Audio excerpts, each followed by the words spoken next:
Les communautés étrangères vivant au Togo, affiliées à ADF Togo, saluent le rôle capital joué par le feu général Gnassingbé et Adema pour l'intégration régionale.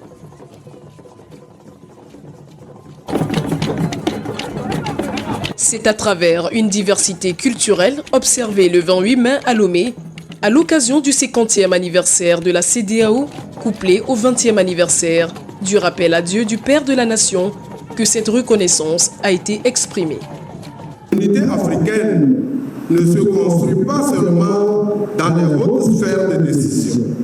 Elle s'enracine dans nos gestes simples, dans notre manière d'accueillir l'autre, de tendre la main, de refuser la haine et de construire ensemble. À l'époque, dans les années 70, le feu Adema a fait même une descente au Tchad pour réconcilier ce peuple tchadien. Et l'histoire nous a dit que le peuple de la Kosa vient du Tchad.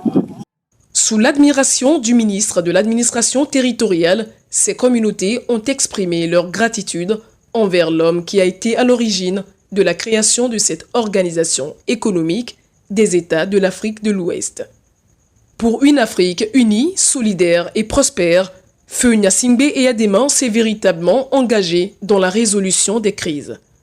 50 ans après la création de cette organisation, plusieurs conservent encore des souvenirs vivaces de son impact malgré quelques crises internes. Ce qui m'a marqué de son initiative, avoir créé cette CEDEAO.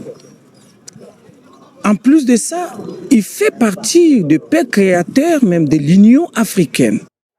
Après ces 50 ans, je veux dire, la CEDEAO a fait une grande évolution sur tout le plan. Mais ces dernières années, il y a eu vraiment un petit malentendu, ce qui a fait retirer certains pays, mais n'empêche que la CEDEAO est toujours en marche.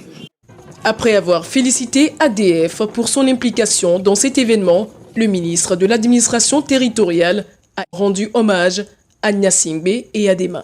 D'autres conférenciers ont également retracé l'histoire des actions de l'homme qui a présidé plus de 3 fois cette organisation, dont les résultats restent encore positifs en Afrique, surtout dans le domaine de la paix, de la sécurité et de l'intégration économique, un héritage que pérennise l'actuel président du Conseil, Faure Gnassingbé.